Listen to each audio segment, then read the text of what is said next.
Baiklah, sekarang kita bahas mengapa larutan dapat mengantarkan arus listrik ya.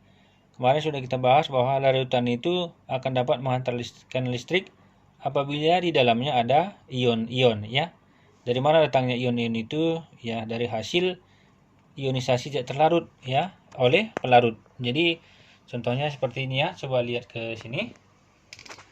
Ini misalnya air, ini air, ini air, ini katakanlah garam ya, garam.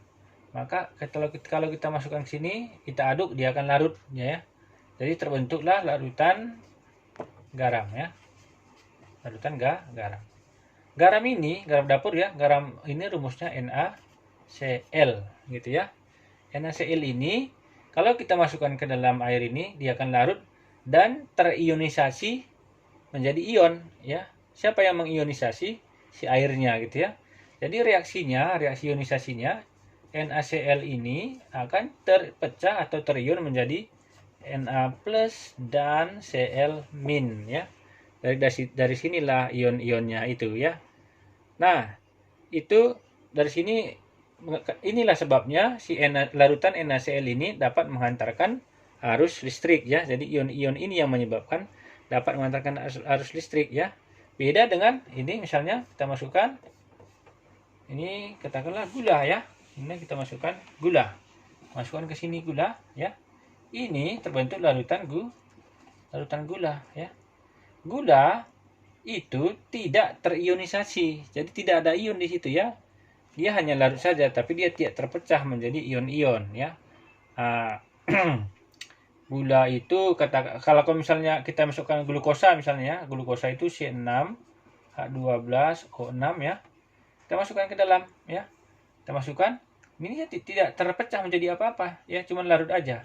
Jadi tetap dia C6H12O6. Jadi tidak ada ion di sini. Tidak ada ion. Makanya larutan gula ini disebut sebagai larutan non elektrolit ya, tidak dapat menghantarkan arus listrik seperti itu ya. Nah, kemudian kita lihat sini aja lagi ya. Nah, kemudian kita bahas yang contohnya tadi, ini elektrolit kuat ya, karena terionisasi sempurna. Dari mana kita tahu dia kuat atau lemah? Dari contohnya tadi ya. Dari contohnya ya. NaCl itu terionisasi sempurna, sehingga NaCl termasuk elektrolit kuat ya. Bagaimana kalau larutan elektrolit lemah ya? Misalnya seperti ini. Ini air, ini cuka misalnya ya. Ini cuka. Kita masukkan ke sini cuka ya. Cuka itu C6E.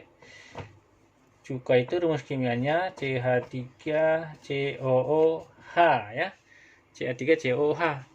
Nah, cuka ini kita masukkan ke dalam air, dia larut terionisasi sebagian ya, terionisasi sebagian.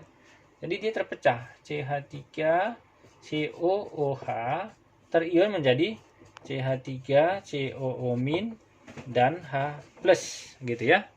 Jadi di sini akan terdapat CH3COO- dan H+ dan masih ada CH3COOH gitu ya. Karena dia tidak terpecah semua.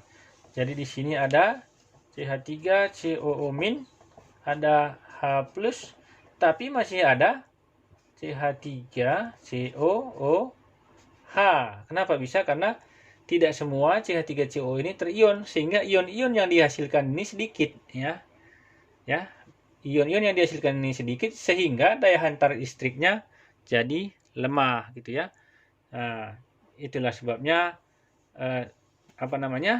CH3COOH itu termasuk kepada larutan elektrolit lemah ya.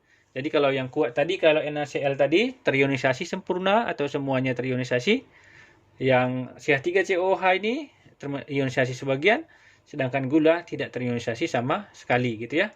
Sehingga kita buat seperti ini ya.